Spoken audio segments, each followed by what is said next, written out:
Gross. You're late, Cassidy. For the victim of NYPD's highway therapy. Yeah. Only today, I took the 4 train. It only took me an hour to get into this place. Rockaways to the Bronx for me. That's how they punish you. When you get on the job, no one tells you NYPD stands for Now You're Persecuted Daily.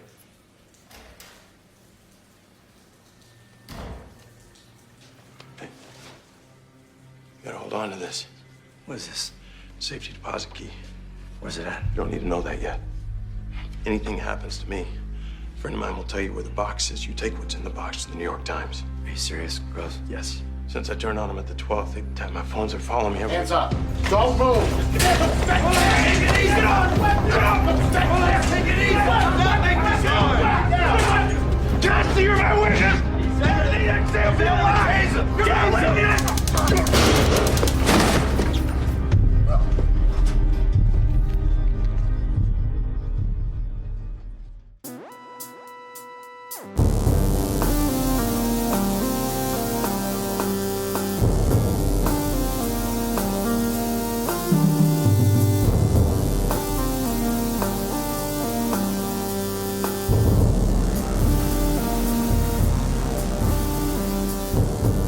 In New York City, sexually based offenses are considered especially heinous. These are their stories.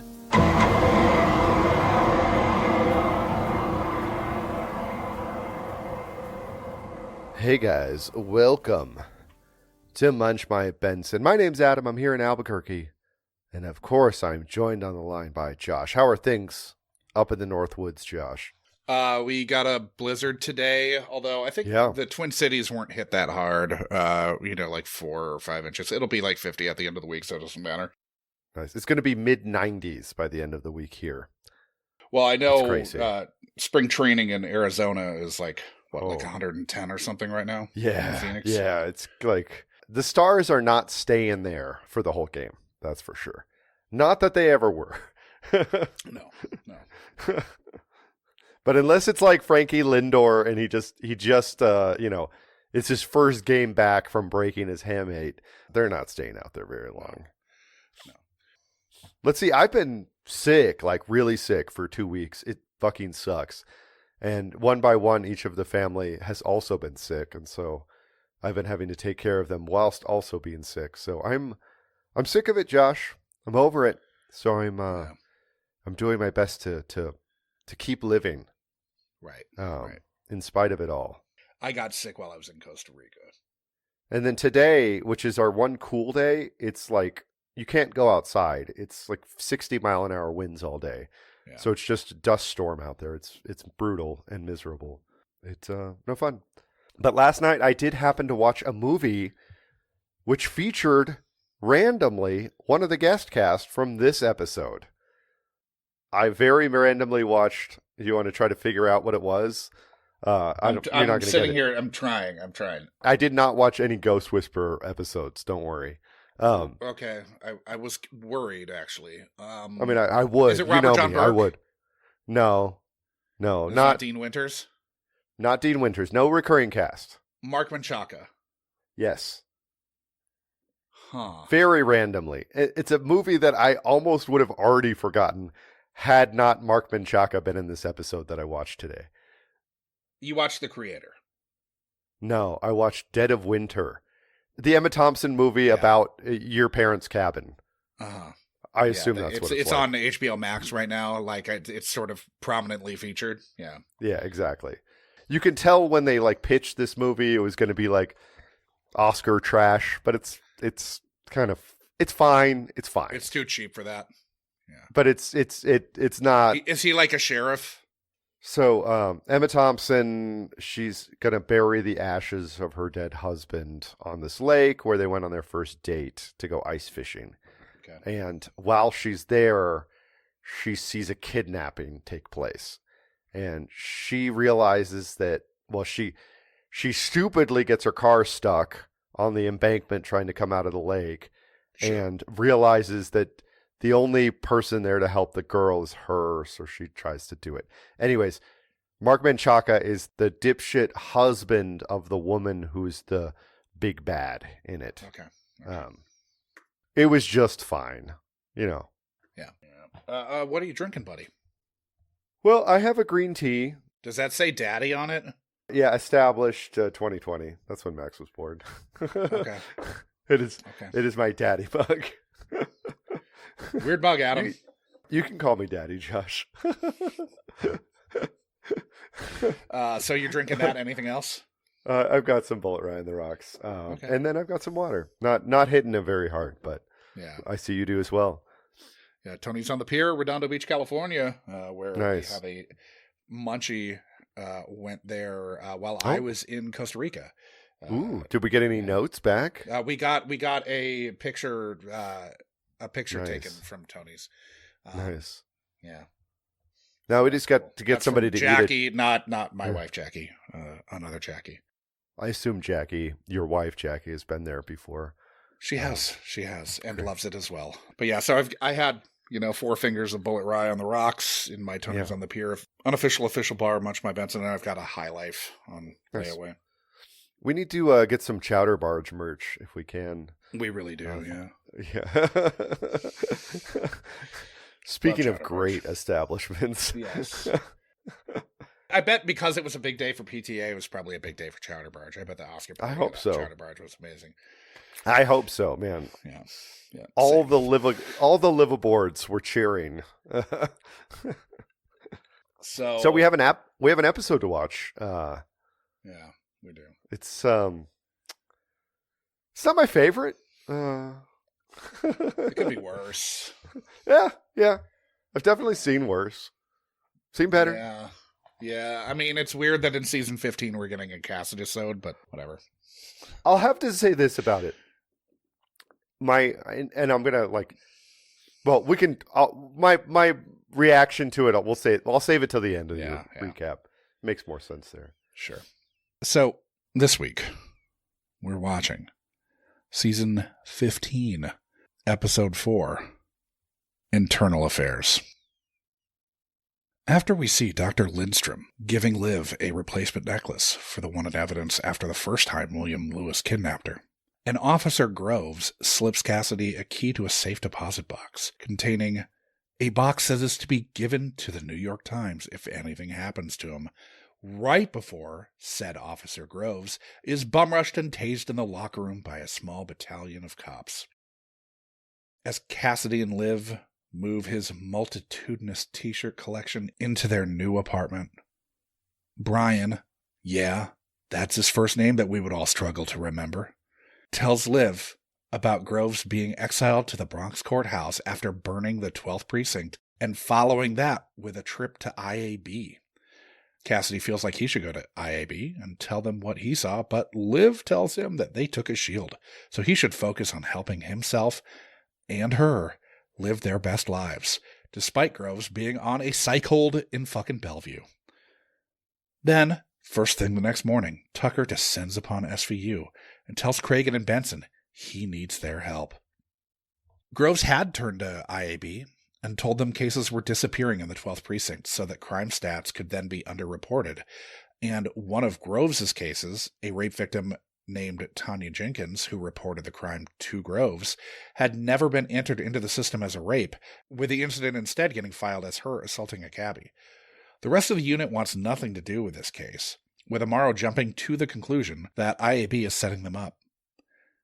The cabbie says a drunk Tanya started throwing up in his cab.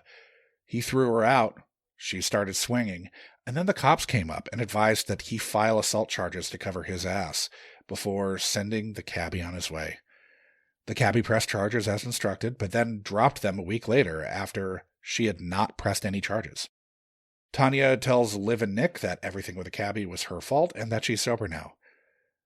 They can also tell them nothing happened, that she was wrong. A trip to the 12th has officers West and Quinn say they just made sure she got home, with the female, Quinn, saying these hot and sloppy drunks are easy prey. With Rollins and Amaro going over 911 calls to see if there were any more calls that the 12th may have buried, or that might be germane to this case, Liv goes home to grill Cassidy over whether he went to IAB, which he claims not to have done, but that instead Tucker came to him and asked him to go undercover at the 12th for IAB. He says he refused because Liv thinks Tucker can't be trusted. And then Rollins calls everyone back into the precinct at night because she's found surveillance footage at Tanya's apartment showing West and Quinn spending hours on Tanya's block, with West in her apartment a few times for a total of a couple hours. Tucker wants SVU to approach the case with care, as they need to have all their ducks in a row if they're going to make a run at a pair of decorated cops, and all they've got right now is a reluctant potential victim who is verifiably drunk and didn't have a rape kit done. On his way out the door, Tucker asks Liv to get Cassidy to go undercover for him. Cassidy takes his transfer to the 12th, gets partnered with West, and has Liv and Amaro listening on wire, as West's first order of business appears to be following up on Tanya with a little bit of light intimidation. Cassidy and West finally get a drunken, disorderly female call and respond outside a club where Gretchen Lyons is causing quite the scene over the wrong guy grabbing her ass, seeming to know West has a new partner in Cassidy. West tells Cassidy to hold down the fort while he goes upstairs with Gretchen. Liv asks if they're going to just stand there, while Amaro cautions that they have nothing actionable for them to intervene. And then Quinn rolls past to make sure Cassidy knows not to put this in his memo book. West comes back to the squad car after 20 minutes or so, tells Cassidy he'll have to wait on getting in on the Gretchen fund because they've got to respond to a call for backup from Quinn that hasn't gone out over the radio. The call? Taking Cassidy to, quote, the 12th, end quote, which is apparently a whorehouse where Cassidy can't blow his cover and has to have his girlfriend listen in while he gets serviced. Back at the precinct. I mean, that was the highlight of the episode. That was the best part of the episode by far. Back at the precinct, Benson doesn't really want to talk with Cassidy about his on-the-job job before they reconvene with Tucker, who is suddenly concerned about SVU and Cassidy's past in undercover work blowing up the case that he brought them in on. Finn pitches a honey trap, and Rollins volunteers to be the drunken, disorderly bait for West. Finn and Rollins play the part of a livery driver who's kicked Rollins out of a car. West and Cassidy pick up Rollins, take her up to a surveilled apartment where West is about to do her when he gets a call from Quinn and tells Cassidy to start on Rollins before pulling him off of her 20 seconds later and telling him they've got to go help Quinn. Of course, Quinn is waiting with a gun in the stairwell with the info that Cassidy's wearing a wire in his badge, and they smuggle Cassidy out the back of the building that NYPD set this all up in and make their getaway in a commandeered cab. They take Cassidy to the waterfront after setting the stage for icing him with his own gun, but Liv and Amaro arrive just before Quinn radios in an officer down call to set up them shooting Cassidy. Tanya tells Liv that West raped her 3 times that night in the past, and when she went into the precinct to make the complaint with Groves, that he took it to his lieutenant, who clearly turned and told West what had happened, leading to an immediate visit from West to Tanya, warning her to shut the fuck up if she knew what was good for her. West wants his PBA rep and his lawyer and is certain Quinn won't turn on him, despite Finn and Rollins' claim to the contrary.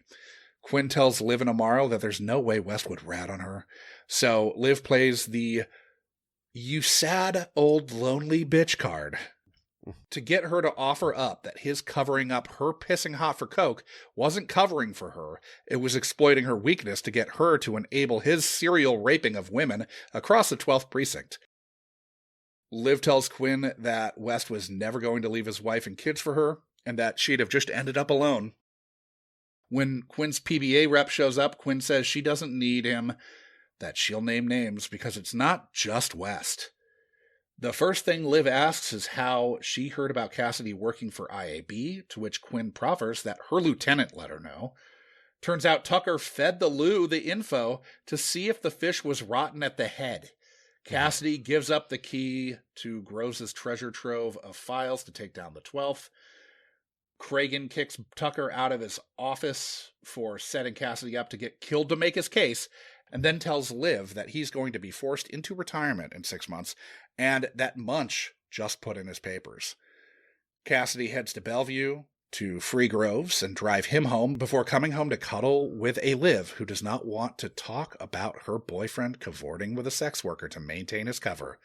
And we get a, yes, Liv, everyone but you thinks Cassidy should shut the fuck up. Dick Wolf.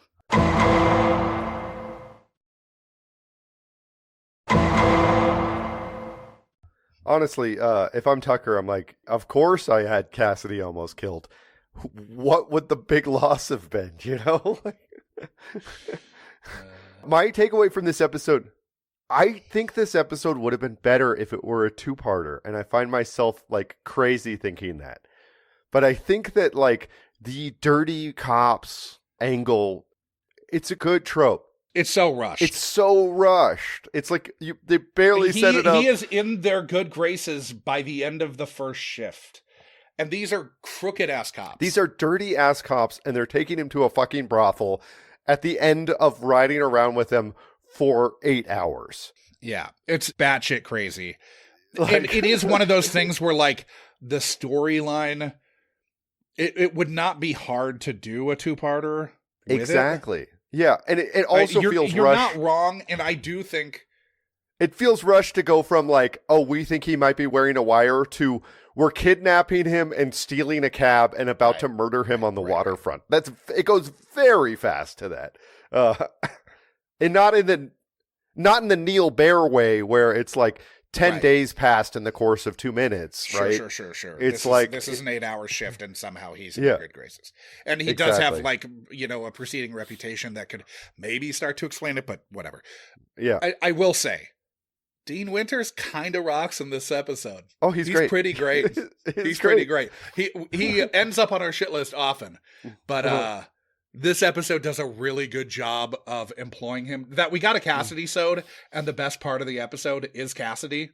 Just about, yeah. Is saying I mean, the other part, I mean, I think that Quinn, who's that? Nadia Dajani. Yeah. In that scene where Liv is, like, date shaming her, like, nobody's ever going to date you. When was the last time you went on a date? Yeah. Nobody wants to date you. And every time they cut to Dajani, her eyes get, like, a little bit bigger and a little bit bigger. And they're like this. Well, because she's getting negged by Liv, and, like, Liv speaking from experience, because Liv has had, okay, we're in season 15 here, and Liv has had... This is her first, like... The first boyfriend she's lived with. Yeah. The first one that one would have anything positive to say about. Now, she's soon to have another right away, but... Well, you could maybe say something good about David Hayden. Oh, yeah, I forgot about him. Yeah. Everybody loves a piano man, you know. Yeah. A pianist. But it's funny that, like, Liv is using her newfound... like, life with a boyfriend she lives with as, like, an excuse to, like, oh, you old hag, you tired old bitch. Yeah, everybody thinks you're fucking hideous. It's really diabolical. Yeah. I mean, funny, but yeah, no, very funny. Yeah. I don't know, whatever. I like Nadia Dajani. Like, I don't know if you remember her from Ned and Stacey? That's where I remember her from. Yeah. Okay. Yeah. Okay. It's like I know her, but yeah. She was the like Stacey's sister, I think, on Ned and Stacey. But she was really funny on that. Anyway, whatever. Yeah. So I guess guest stars. Yeah. Yeah. So we've obviously already talked about Dean Winters playing we have Brian Cassidy, who I don't think he's technically a detective in this episode. I think he's been busted down to an officer, and he's at Bronx. He's a court officer. Yeah, he's a court officer. Yeah. But we talked about him in 185 for the most disgusting second unit in television, talking about season 15, episode 19, Download a Child, which, yeah, that second unit work was disgusting. Mm-hmm. We've talked about Robert John Burke playing IAB Lieutenant Ed Tucker. That was in episode 90. We've got her blooded. We got to shoot this fast. Talking season 15, episode 21, Postmortem Blues. We've talked about Bill Irwin playing Dr. Peter Lindstrom. That was in episode 82. They blackfaced the Unabomber. Talking season 15, episode 3, American Tragedy, with Sybil Shepherd, of course. And I have been watching Moonlighting lately. Nice. So, but just why waste like 3 minutes of a script that's already very pressed for time to talk to Bill Irwin? I mean, they don't even let Belzer have a scene where he tells Liv in the unit that he's leaving. Because, okay, He says after American Tragedy, the episode right before this, Yeah. he says after American Tragedy that, like, he sort of hints that this might have, been the end for him. This episode happens, and the next episode is Wonderland Story, which starts with Munch's going away party. So it's like the most unceremonious exit of a character who has been a TV character for like 25 years at this point. And he might be in more different shows than any other character. He is. I'm almost positive he is. Yeah. I've got one more. Matt Wood playing Officer Kenneth Parker, the newbie who gets assigned to Quinn. Yeah. We talked about him in episode 190. You can say slunt on network television. Talking season 15, episode 12, Jersey Breakdown. Only if you're trying to make New Jersey cops look bad. yeah, which they did. They did. All right, so first up, David Conrad's playing Officer West here. Weird that they don't give him a first name, but they give her a first name, and her first name is a male's first name because they clearly decided, like, when they were casting, maybe we should have a female be that. Maybe that would be more interesting. And then we could have Liv Negger. Yeah. Yeah. But, David Conrad's playing Officer West. He was born in Pittsburgh, Pennsylvania to engineer James Watson Conrad and librarian Margaret Clement Conrad. He grew up in suburban Pittsburgh, transferring from Swissvale High School to the Kiski School, a prep school, all boys in Salzburg, PA, that he got into on a scholarship. He then studied history at Brown, which is where he began acting. I can't tell if he actually graduated from Brown, but I think Juilliard, you might have to be post-grad, so he may have. But after he was at Brown, he worked as a carpenter, barista, house painter, and interviewer for like a historical society.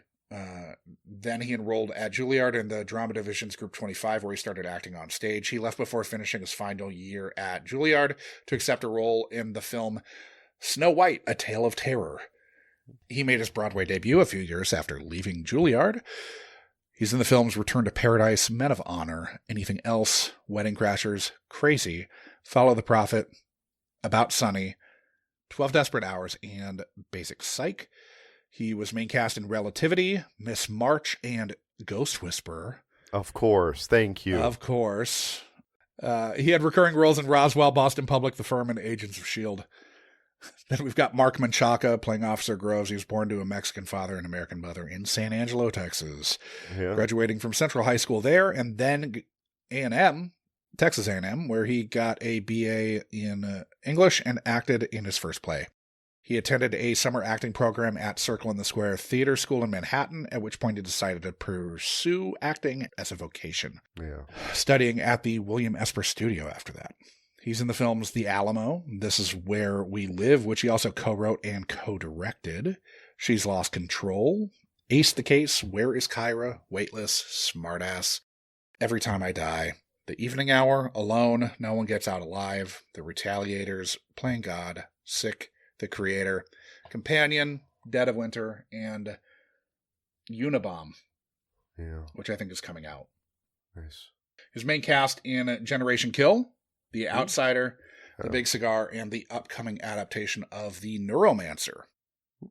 He's had recurring roles or was in multiple episodes of Flash Forward, Homeland, Inside Amy Schumer, The Blacklist, Ozark, The Sinner, Manifest, Raising Dion, Jack Ryan, White House Plumbers, Beacon 23, American Rust, Dexter, Resurrection, and The Abandons. He's in one Criminal Intent, one Chicago PD, and one episode of Organized Crime. He has been married to Lena Headey since 2022. Then we've got Nadia Dajani playing Officer Ryan Quinn. She was born in L.A. but grew up in Greenwich Village, where she attended junior high school with Liev Schreiber. She went to... Not Pablo, though? Just wait, it's about to get weirder. Okay. I mean, Pablo's younger, so I don't know. Probably not, because of junior high.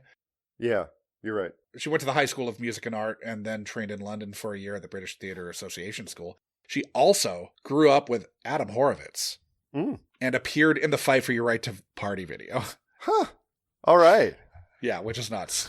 So, like, as a teenager, she was in that. Maybe she's 20, but, you know. Yeah. As a little kid, basically. She's a baseball freak and used to host the comedic baseball show Caught Off Base with Nadia, which is on YouTube. But she hasn't done it in a long time. But that makes me think we should have her on the show and just talk about baseball. Oh, absolutely. Love to get your thoughts on my pitching staff on my fantasy league. She's in the films Flirting with Disaster, Seven Girlfriends, Happy Accidents, Sidewalks of New York, You Stupid Man, View from the Top, which... Oh, man, that fucking movie, man. Richard Ayoade wrote a book about that movie. Uh-huh. And it's amazing.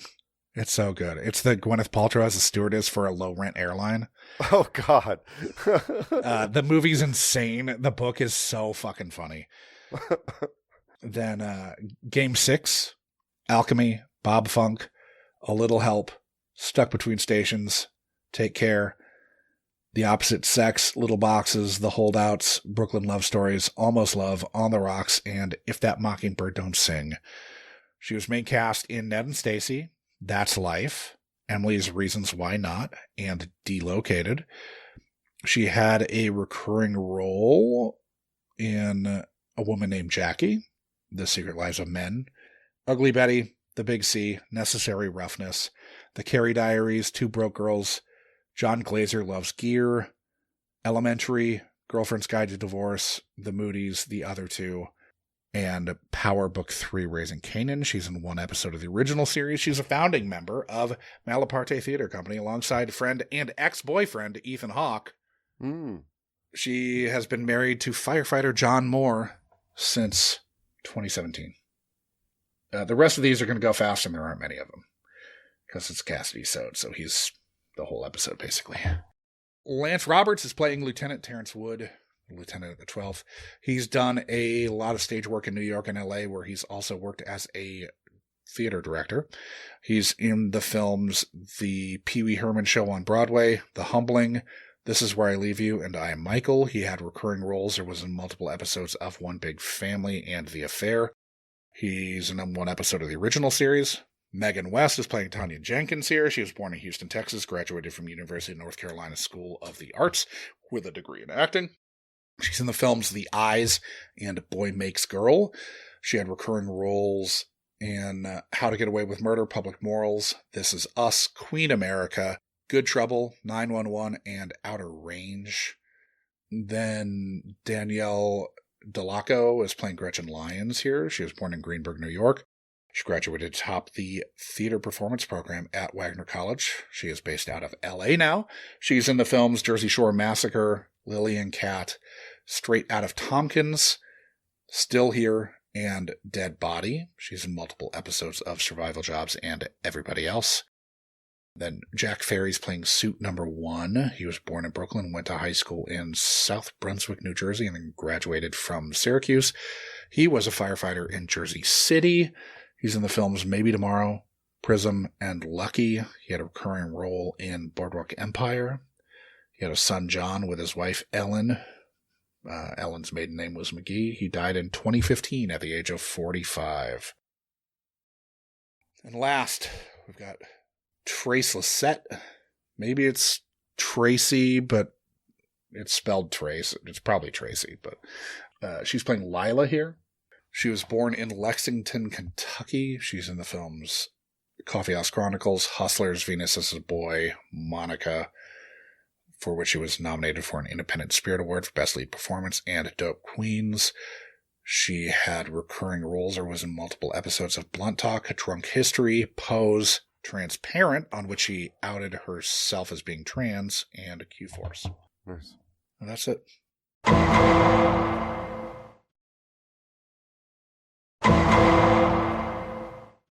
Yeah, so this episode. Yeah. NYPD stands for Now You're Persecuted Daily, apparently. So that's fun. Yeah. We're skipping. I do not need to say anything about that first. Josh, nothing screams good television like watching somebody reschedule a therapist appointment, like in real time. Like in the time it actually takes to reschedule your therapist appointment, watching it unfold on screen. Like, wow, content, stakes.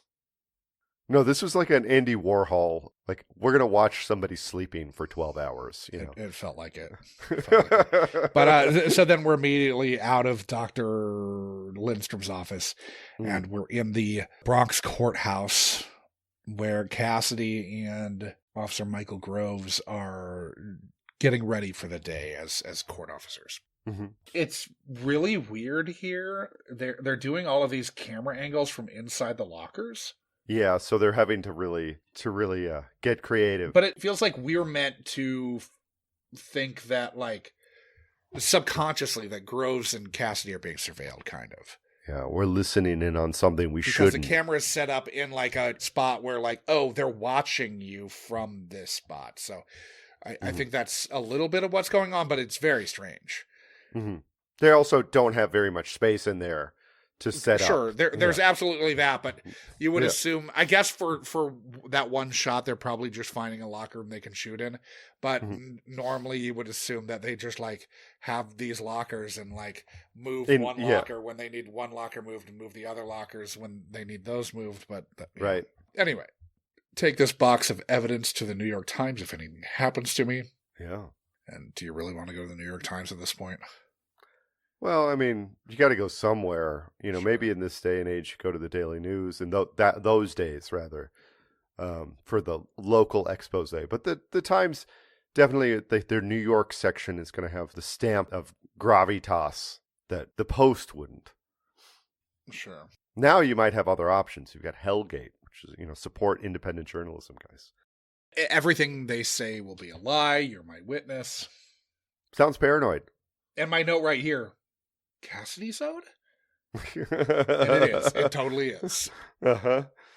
Like, as I'm watching, I'm like, wait. We're getting a Cassidy ode? Like, he's recurring. He's not even on the unit. Yeah. He was like, my schedule's clear for 2 weeks. Let's fucking do this, guys. Let's do this. Uh-huh. So Liv's new place seemed bigger when it was empty. Yeah. This is then where we find out that they were cooking the books in the 12th. Liv's new place. Have you seen the views from that place? That's a great apartment. Yeah, that's where she watches a lot of Matt Harvey starts. Oh, really? Yeah, she likes The Dark Knight. She's a Mets fan. Don't you remember? Matt Harvey was pitching a perfect game. I do remember that. That's when that's in the William Lewis, the next William Cassidy Lewis. wanted to go to the plein air painters, right? I just Liv. Look, okay. Finn, those guys I can buy as Mets fans. Liv is a Yankees fan. There's just no way about it. But Liv would like Matt Harvey. For one season, she would like Matt Harvey. She's not liking Angels, Matt Harvey. Was that season? Yeah. She's not a fan of the Angels one. No one was. All right, so they're cooking the books in the 12th, and then Groves fucked the 12th, was exiled to the Bronx, and then still went to IA. Yeah. Liv really doesn't want Cassidy to go to IAB because it would make her life less convenient. Yeah. Then at the precinct, we find out that Cassidy has too many T-shirts. He's got a lot of T-shirts, but of course, I mean, what else is Brian wearing? Yeah. I mean, Liv, like, you're dating this guy. Like, he might wear a collar shirt to work, but he is not the kind of guy who's wearing a collar shirt when he's off work. I'm sorry. Speaking as a guy who, like, used to be a guy who could wear a collared shirt when he was not at work, but is no longer that guy. Yeah, because you know what sucks? Wearing a collared shirt outside of work. I mean, I wear it if I'm going to, like, I wear, like, a Western pearl snap, if I'm going to, like, a bar or something. But if I'm at home... It's the waking up in the morning and, like, all right, I got to do this shit to get the day going. Sure. I'm not going like, oh, fuck, I got to iron this. I'm not doing that. No. It's not happening. No. Tucker needs Benson and Cragen's help. Yeah. Then we get a CompStat reference. Mm-hmm. We live in a post-wire world, so I don't think we all know what CompStat is. Yeah. Wallace won the Academy Award tonight. So yeah, where's Wallace String? Yeah. The 12th is under reporting and disappearing violent crime cases, including sexual assaults, one of which was Tanya Jenkins, who appears to have been refiled as an assault charge of her against a cabbie. I like that Amaro thinks that this is a setup. Yeah, Amaro's not very trusting. Yeah, and the next episode, the first joke is, at Amaro's expense about he thought that he was the most paranoid guy on the unit, but then he met Amaro. Oh, yeah, that's right. That's right. Yeah. I rewatched that first scene Mm-hmm. when I just let it play because I wanted to see it. Yeah, it's sad that they couldn't get, like, a scene in here. Yeah. Now, Amaro seems real bent out of shape that Cassidy might have been the one that went to IAB. Then we get they go to the 12th, and we get the easy prey, hot and sloppy. Yeah, hot and sloppy. And at this moment, I'm like, which that's Rollins saying that. No, isn't that Nadia Dajani? Oh, it might have been. Yeah, it might have been. Because my sub note on that is this dude cop definitely at least circled back and raped her. And I'd bet that he didn't even bother to not rape her then and there, and his partner knows. Yeah, he raped her. As I was going through, I was like, oh, his partner probably knows that he raped her. He raped her at least twice that night, possibly 3 times. He says he went back twice. Yeah. Well, he went back twice, but I don't know that it's established that he raped her the first time. He cleaned her up and put her to bed, and then came back later and raped her. No, he was. I have the timeline here in a second. Okay. Actually, I have it right now. If I've got the timeline right, West is in her apartment for 45 minutes. They get a call at 3:30. He comes back. He's up there for an hour. Then at 5, he goes up a last time for 40 minutes. So I think he raped her 3 times. Yeah. Amaro thinks Quinn made the calls from a payphone. Beg your wife to go to. They have the audio files. It's pretty clearly her. Yeah, voice. It's pretty clear. Pretty clear. It's Officer Quinn. Mm-hmm. Then Tucker is like, beg your wife to go. You see, dipshit. He can get his shield back. Well, Liv wants to go half cocked after the unis without any evidence. So we all know you can only go full cocked. Well, when you're trying to take down the NYPD, unless you're rocking a man purse and some bell bottoms, and he was going in full cock too. Yeah. Liv is kind of dumb here. She's like, oh, he'd have to rat out West after this. It's like, what the fuck, man? Like, why would you care if he's ratting out West after he's West is trust? like the definitional dirty cop, right? Yeah. It's like as dirty as they come. The only thing that's crazy to me is that they're not on the take somehow also. Which is something that you would easily establish if you had a little bit more time. More than 42 minutes to do this. Actually, more like 39 minutes because of the fucking Lindstrom shit. Yeah. Which was unnecessary. Absolutely. Then Tucker tells Liv that she and Amaro can even be backup. Yeah. They can be Cassidy's backup while he's UC. Mm-hmm. Now, it does seem insane to me that a cop isn't going to be able to make a tail. But whatever. Yeah. But, they're not expecting to be followed at all times like Rockford. No. Like Rockford knows that there's always goons looking for Rockford. There's always some fucker trailing. So right away, a wired Cassidy, Liv, and Amaro are privy to West checking in on Tanya. This is like clockwork, which doesn't seem that likely. Mm-hmm. Because that's from months earlier. Is he doing this to everyone that he's raped? Does he have a route? His route is basically to torment all the women that he's raped in the last 6 months. Yeah. It's not an advertisement for the West Village guys. Right. Then they take that call, and Cassidy and West pick up Gretchen Lyons. Yeah. So Quinn goes upstairs with Gretchen Lyons. She hates the jabronis at the club, but she loves cops. I guess from West's perspective, is he just like drunk, belligerent ladies love cops? Is that the... Well, Gretchen clearly knows him. Yeah, Gretchen has slept with him in the past. Gretchen has slept with him before, yeah. She knows that West has a new partner. She's clocked all of this stuff.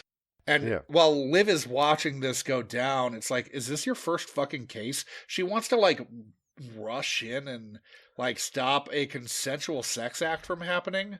Yeah. I mean, granted, she's maybe inebriated enough that it's not actually consensual, but it sure seems like it, and Nick says as much. And also, like, cops shouldn't be doing this, but I mean, I'm sorry, this is not the charge that they need to get him with, right? They need to get him with the charge where he's doing hard time, not a fucking slap on the wrist. Yeah, he's not getting probation for nothing, Or, whatever. Or just tossed off the force. But he's a fucking serial rapist. Maybe not even that. Maybe it's just like some desk duty for a couple weeks, Yeah, then you put the serial rapist with a badge back out on the street. Yeah. But yeah, Amaro has to tell her that they can't just go charging in when it all appears consensual and it's on mic. Then Quinn makes sure that Cassidy knows the drill with not logging this into the memo book, which is kind of chilling. Yeah. Then Quinn needs backup. Backup being air quotes. After one fucking shift, Cassidy's in the circle of trust. Look, you can't be in the 12th without getting your... You have to wet yourself into the 12th, is what it is. Yeah. You have to be wet into the 12th. You gotta get soaked in. Uh-huh. So, I know he has the ties to prostitution, from the Bar Ganzel thing. Yeah. But this is preposterous. One shift? Exactly. One shift, and they seem to have like a little bit of a contentious relationship. Like, you got to trust the guy. In fact, you got to make them complicit before you start letting them in on the good stuff, right? Yeah. Anyways, preposterous. But still fun to watch Liv listen to Cassidy potentially have sex with an escort. Like, we're envisioning McNulty undercover. Mm-hmm. Is it Cheerio? Is that what he has to say? What's the thing that McNulty has to say? His code word that he can't remember, but he's doing a bad British accent, which is hilarious because he's British. He sure is. Because the whole show he's doing a bad Baltimore accent. Yeah. What the fuck? Tally? No, it's not Tally Ho. But it's something like that. Yeah.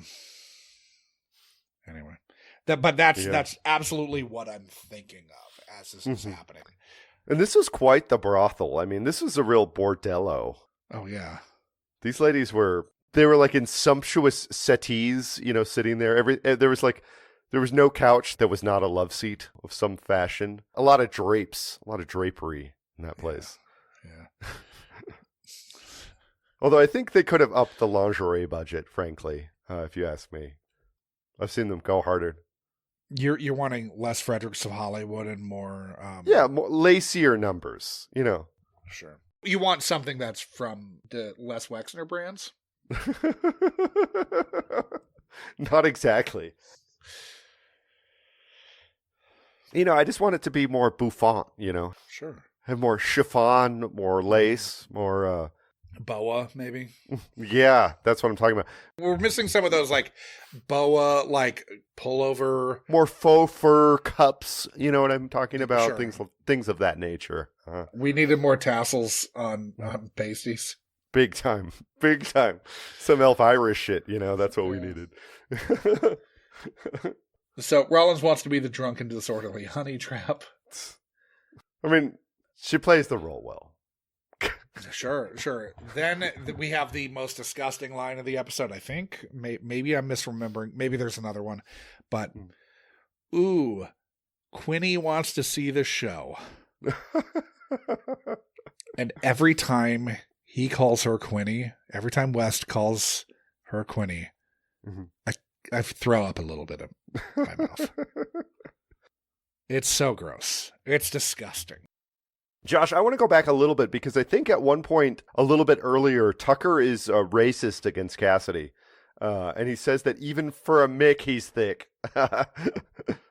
When he's bitching to Liv about how he won't go undercover for him. Exactly. Yeah. That's fun. Well, and it's even funnier because they're both Micks they're technically cousins in the universe? No, the fucking Dennis Leary firefighter show. Rescue Me. Oh, Rescue Me, yeah. Yeah, because Robert John Burke is their priest cousin, and Dean Winters is Tommy's brother. And so they're Mick cousins in another show, and I think Robert John Burke is probably Irish also, but whatever. Yeah. He's definitely from one of those islands. Yeah. Well, it makes a big difference. Rollins' wig. Unnecessary. She has kind of long blonde hair, right? Couldn't they just put her in HMU and like put some rollers in that shit? You know, just why? You know, like what's the point of that wig? Also, I'm sorry, but like Finn and Rollins are NYPD detectives. Wouldn't you be worried that one of these people would make you? Sure. Like right away? I mean, sure, there's a lot of them, but still, they're on like a high-profile unit. You know, I mean, it's I don't know.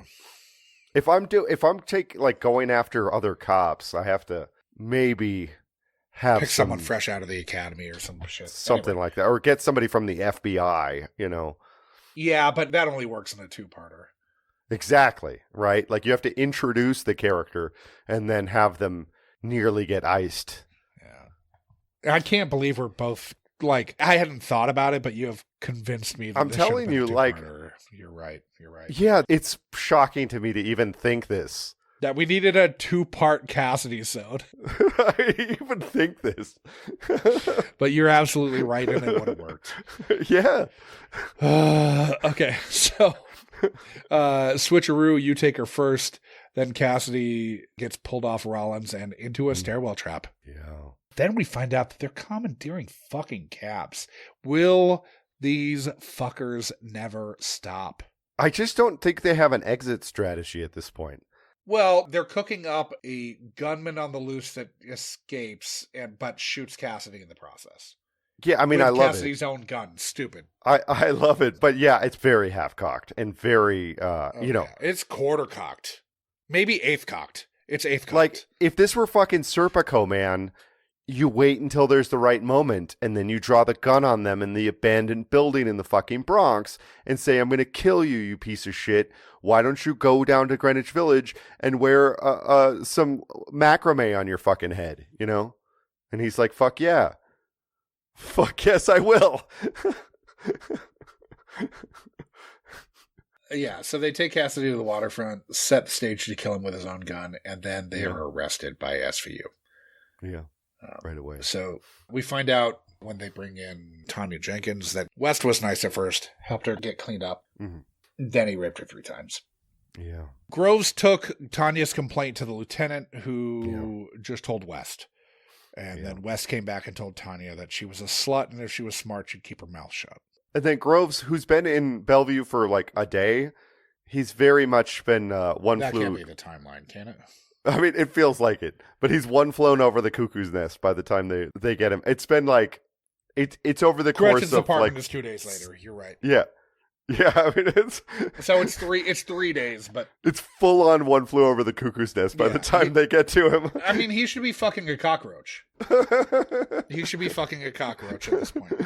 Man, Big Chief should just snuff him out because like he can't go back to society after this. No, it's past the point of no return.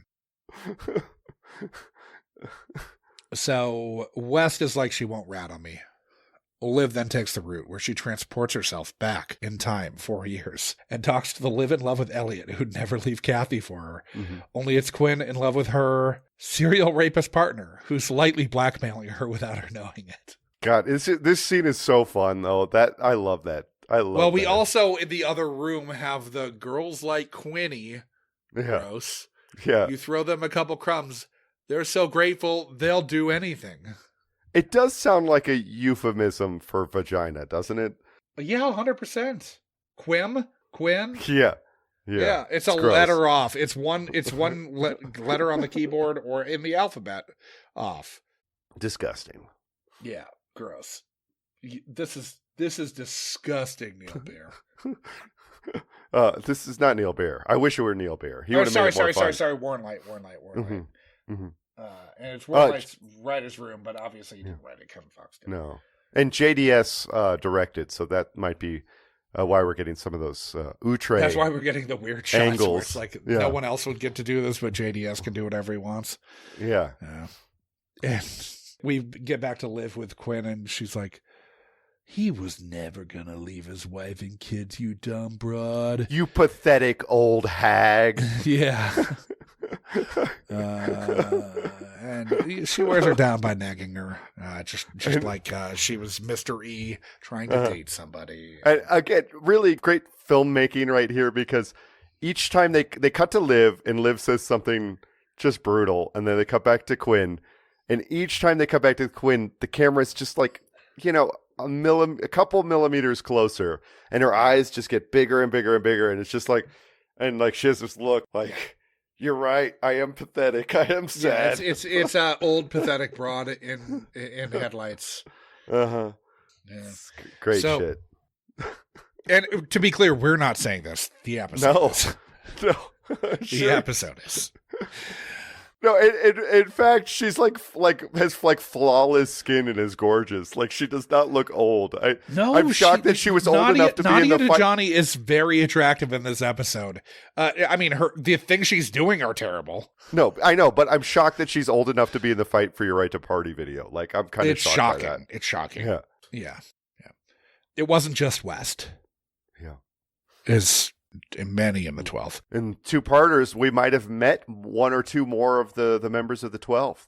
Sure. The bad guys. And then we find out that Lieutenant Wood sold out Cassidy. And Cragen's like, you set up my people to get killed to make your case. Get out of my office. It's just kind of got to be hard to be a dirty cop in one of the richest, whitest neighborhoods in the city. Is that the 12th precinct? Well, they don't use real precinct numbers, but where they're talking about is the West Village, which is like... Oh, sure. Like some of the most expensive real estate on earth, It's probably only got like lower average incomes than the Gold Coast, the strip of the Upper East Side. Rancho Palos Verdes and... the strip of the Upper East Side between Fifth Avenue and fucking Lexington, that part. Right. But everything else is just about everything else in the whole damn city. Maybe certain zip codes in Silicon Valley. Yeah, exactly. But yeah, we're talking like there are a handful of places. Well, your one bedroom's like $5,000 a month, Right. Yeah, there's like a neighborhood in DC, a neighborhood in two or three neighborhoods in New York, a couple neighborhoods in the Bay Area, neighborhoods in the Bay Area, and then the bird streets in LA. Yeah, exactly. So Cragen says he's got 6 months before he hits mandatory retirement. Munch put in his papers after the case in American Tragedy. Groves gets sprung. And then we get the kind of button on the episode, which is kind of delightful, frankly. Has anybody ever told you just to keep your mouth shut? And Cassidy says, everyone, all the time. It was charming. Love that. It's charming. It's a really great little button on the if every dumb button there's so many episodes where we're like, why is this scene here? There's there was that one where we cut to a bar where Barba and Liv are like in a bar after the case, and you're like, why is this scene here? Why is this scene here? This scene makes sense. This scene makes sense. It makes me actually think that they like each other, which is... Yes. I think that is why you have some Liv and Cassidy stands still, because scenes like this really do work. Yeah, they actually have some chemistry. Shockingly enough, they have some chemistry. And he also gives her room to breathe. He is of everybody in Liv's life that she's ever had, he is the only one that kind of oh, just be you. Whatever. I'll be here for it. Tucker's trying to get her on vacations and trying to get her to... he tries to take her to Paris, but with fucking Noah too. And essentially their relationship is alcoholism. Really, what 100%. Do they do besides every drink time a we lot? see the two of them, it's she is drinking a bottle of wine out of a glass. Yeah, she comes to the restaurant with her own glass that fits the whole bottle. Yeah, her glass is a fishbowl. Exactly, and they seem to like each other. It's great. Good for them. Mazel tov. It works. It's really great. Mm-hmm. That's the episode.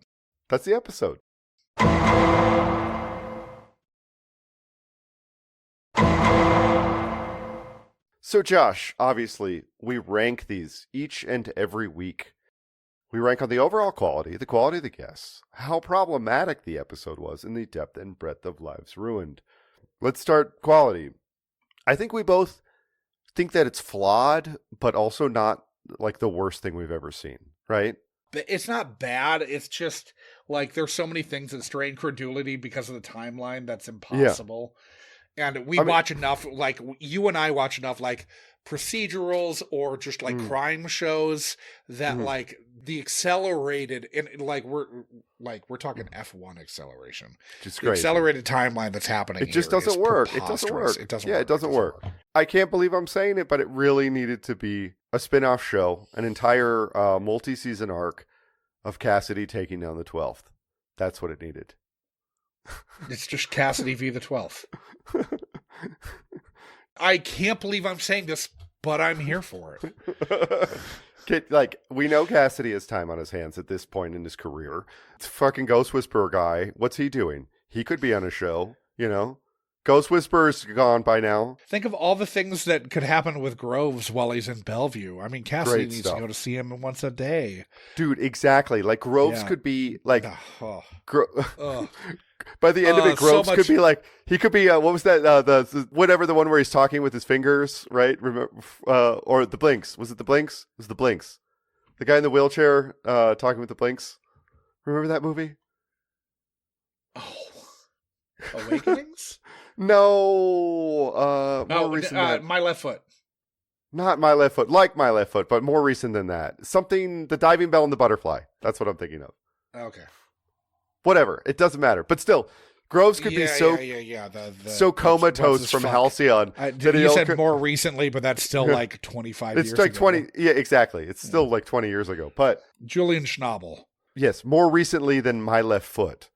So yeah, there's some good stuff, but it doesn't really work because of the timeline. So I don't know. 5, 4, 5? I was thinking 6. So I think we have to go 5. Okay. If we're going to split the diff. Sure.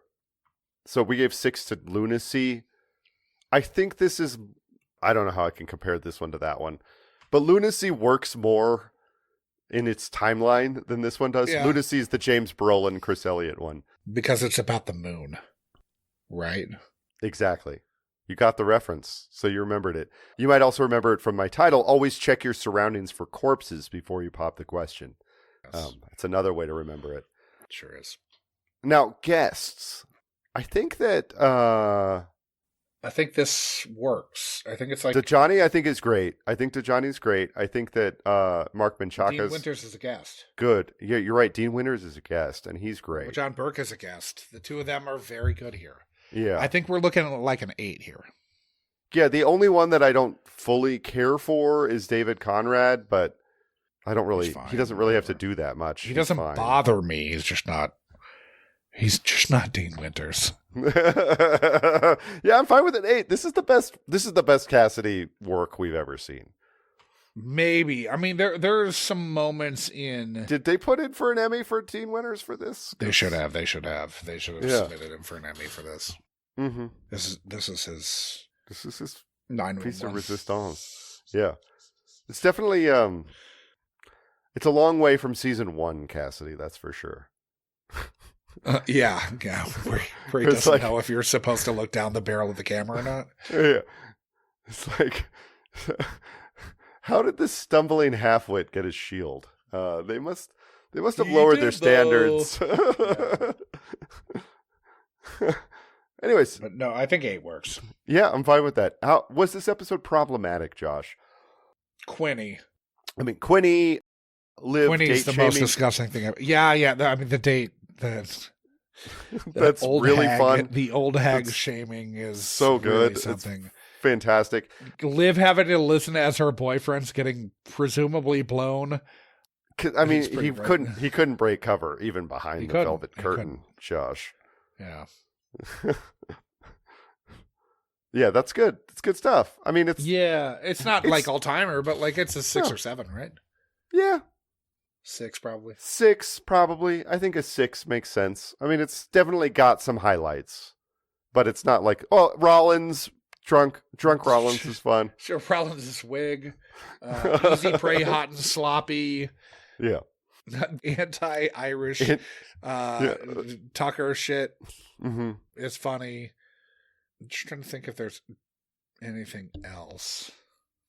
I mean, it is kind of like off-putting to have a guy be like, they're after me, man. They're after me. And then instantly, not even a beat later, fucking SWAT teams taking down the precinct locker room doors. That's kind of funny. Right. Let's get to depth and breadth of lives ruined. I mean, 6 is fine, right? I mean, I think it's 6 seems It is, yes. appropriate. Yeah. Here, look, the 12th precinct is definitely playing fast and loose with stats, and they're raping people up in there. Yeah. Hide your wife, hide your kids. Yeah, they sure are. But do they land it? We really only see one victim. Exactly. And we see Groves. Yeah, we see Groves, who is victimized by them. But who is also out of Bellevue in 72 hours. Exactly. Yeah. Now, somehow it's been a rough 72 hours because I think he's been given shock therapy and possibly lobotomized in that. But sure. Gretchen isn't going to be getting deep-dicked anymore. I don't think Gretchen will have a problem finding another, Okay. horse to ride. We don't need to count this in the calculator. I don't think that Officer West was the one for Gretchen. He was just the one that was close by and in uniform. Quinn will never have a man. I don't think Quinn will ever have. She needs to invest in I don't know, like a knitting hobby, maybe an Etsy store, maybe some like oddball, like some cuddly critters, like guinea pigs or something. Really something to take her mind off of ever having a fulfilling life because it's over. I mean, it's pretty much just Groves and Tanya. Yeah, exactly. I mean, that's. I mean, there are other victims, obviously, but they are not even alluded. They're hardly alluded to. This isn't like a 1, but it's probably like a 3, right? That's what I was thinking. There's not enough time to really dive into it. If this were a two-parter. Dude, look, Liv had to reschedule her therapy session, Lindstrom, so. Wait. We have not factored in Liv and Cassidy's relationship. After Liv has to listen to Cassidy, presumably get serviced on mic. Liv will forever. She's heard his voice, not seen his face in this disjointed UC. I mean, presumably they've done it. To be fair, right? Also Cassidy is almost killed. There is that. There is that. Yeah. I mean, he's at this point. I mean, wasn't he almost killed in the Bart Ganzel episode also, though? So. Yeah, he was. Yeah, so I mean, he's used to it. Yeah, because they rim each other in the hospital, right? This is a guy, yeah. This is a guy who goes up. He gets to the top. Well, he doesn't get to the top. He gets to base camp. Well, he falls all the way back down. Live. Well, yeah, but I mean, I'm telling you, career-wise, his career is like no one getting cares about that when you can climb Mount. Live.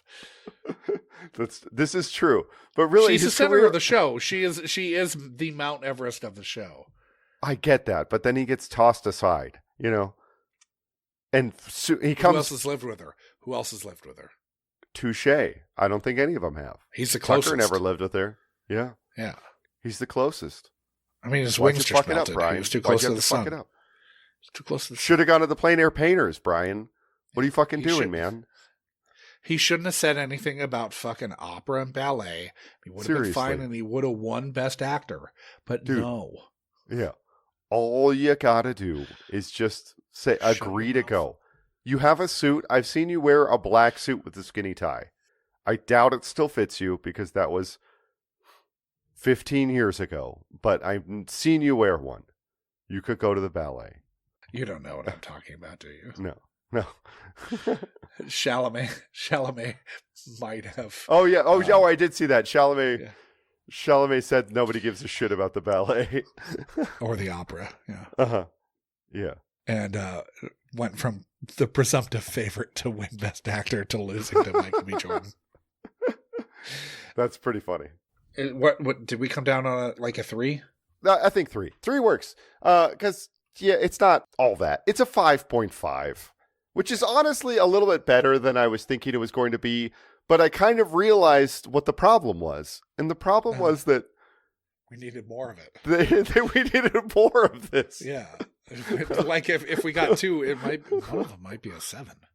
Yeah, right. Exactly. Right. Like, really, where would the cliffhanger have been? It could have been, the cliffhanger could have been like, we think that Cassidy has to bang Rollins or whatever to maintain cover, something like 100%. that. You know? That would be a cliffhanger. Yeah. Yeah. And then no, that has to happen in the second episode. I think it ends with Cassidy getting blown. The Dick Wolf is just his moans. Yeah. Oh, Dick Wolf.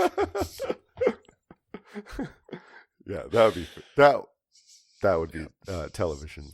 Yeah, that's the problem. We needed more. Oh, but you know what else we need more of, guys? We need to roll another episode so we have more SVU to watch. Yes. So we're heading over to episode.lol, which was built for this podcast by friend of the pod, Flett, who also co-created Cinequote.net with our Unkind Rewind buddy, Sean McGrath. Yeah. The tape is spinning. Bill and Ted do not like this one bit. Oh, I hate that part. And, Jesus Christ. Oh, okay. We've landed. Uh-oh. In season 27. Oh, my God. Episode 5. Feed the Craving. Okay. When a woman in active labor is abducted, Rollins and Curry look to her doula for an account of events. Bad doula-sode. Carisi tries to get a confession in front of the jury. Benson looks to the past for answers on a personal matter. This is a season. When did this one drop? October 23rd. Okay. Guest stars. It's a new episode, so there may not be any that we recognize. Mm-hmm. Giddish is back on main cast? Yeah. Sergeant. Yep. Sergeant Amanda Rollins. So yeah, I don't know any of the guest stars. Yeah. But I will say, I think this season, the new season, season 27. You like it, right? You're a fan. I'm not just saying I'm a fan. It's the best the show's been at least since Light 1.0. Which was very mixed, I think. You get some very good episodes, you get some very bad ones. I would argue that it's the best it's been since season 12. Wow, I can't wait to see it. I mean, the newest ones I've seen were season 26, and I got to tell you that I had some hope about the Graziano years, and it didn't really pan out. I think you got lost in the sort of light serialization bullshit. Yeah. It just seemed like an extension of Light 2.0. Michelle Fazekas, I think, is the best showrunner they've had since Neil Baer. That's fantastic. I can't wait. This will be the first one. Come on the show, Fazekas. Yeah, come on the show. We love you, Michelle Fazekas. Come on the show. So that should be fun. Now, guys, if you like Michelle Fazekas and the direction SVU is going, you should also like our show and join our Patreon, where for $3 to $5 a month, you can either get ad-free episodes each and every week, or you can get the uncut episodes a week early, which this time there'll be an hour or so, 45 minutes of stuff that gets cut out. Sometimes we're cutting like an hour and a half out. Most weeks we are recording for 3 hours. I know. This one's going short at only 2 hours so far. Yeah. But that's partially because... also, we say this every time, and we get to this point in the episode for the and then we talk for another half an hour. And then we talk for another half hour, and I honestly have no idea when I go back to edit it what the fuck happened, because it felt like we were done, but we apparently weren't, and we had another 25 minutes of nonsense. That is potentially fun, but isn't probably germane to the episode that is going out to. Exactly. It doesn't. It can be cut, so that's usually how it works, Yeah. Unless there was a really good joke that needs to be worked in, so that we can use that as the episode title. Then it can usually 100%. be cut out. But that stuff's fun. We also do movie club episodes. We don't have much of a buffer, but by the time this drops, we'll have dropped the episode for Night of the Juggler. Yeah. That movie is awesome. That will be a joy to record and to watch the source material to discuss. Yeah. Both you and I own the fucking 4K Blu-ray. I don't have the 4K, but yeah. I don't have a 4K you don't have player. the 4K, you just can't watch it? I have a Blu-ray player, so I got the Blu-ray one. Okay. All right. Yeah. Actually, I didn't even buy it. My wife got it for me for Christmas, so Okay. for my birthday rather. Is when she got it. But yeah, we both have the Blu-ray. But yeah, we'll be watching Night of the Juggler this month. Yeah. Which will have dropped by the time this drops for Munchies, but really fucking fun. Mm-hmm. Yeah. But guys, we have a Discord if you want to discuss this episode. Sure. You can find the links to that in the show notes or at our website, which is munchbybenson.com. You can find the links to all the various podcasts that Josh has done a lot more than I have, but that we've guested on. You can also find our social media accounts, which are generally at munchbybenson, wherever social media accounts are had. Though you also see the links to Josh's. He's at Old Man Dugan at places where social media accounts are had, and mine. Josh posts more than I do. Let's see. What else? Not that much. I hate social media. Basically, I do the Substack thing once a week. Yeah. I am on Letterboxd all the time. Yeah. Letterboxd and my Substack are the two things that I'm kind of active on. I'll post every once in a while on Blue Sky, but that's literally the only other one I'll post on other than links to stuff on Facebook. I'm really kind of over social media, except for it's terrible. It's a place to get news that is slightly less filtered than getting it through an old fashioned source, Right. But that's mostly what I use it for. We also have merch at our Zazzle page. Sadly, Josh did not pour his High Life into a glass, so you can't see his mother needs her juice glass. But it is fantastic. It is great. It is great. That you should watch that episode. You can also get your Who's Going to Change My Bag back. You sure can. Some of our other stuff has been taken down for copyright reasons. I think we should just change our site. Not use Zazzle anymore? I think we can just host it on Squarespace probably, but I don't know. Yeah. If you have any of the images, we should see, I'm sure you still have the source images. I should. That you had uploaded. Yeah, I should. We should just see if we can just do it through Squarespace. It'll be more streamlined than Zazzle, because whatever. But yeah, there's merch. Go to the website. It'll be linked. But yeah, other than that, guys, I think it's time to get out there and start munching. Sure is. Again, I'm under the weather, so. Yeah. So, yeah. Let's get Adam out of here at a reasonable hour. Yeah, I gotta work tomorrow too. Thanks, everybody. Yeah, thank you guys. Thanks all the munchies and future munchies. And we'll talk to you next time. Most in the future. Season 27. Season 27. Basically present day. Rollins is back, baby.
Some night.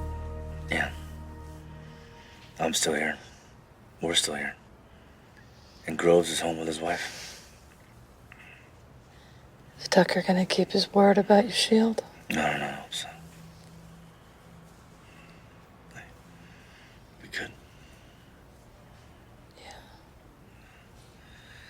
do believe me, don't you? I mean, the escort and everything, you heard that? Stop talking. No, I'm just saying. Has anybody ever told you to just keep your mouth shut? Everyone. All the time.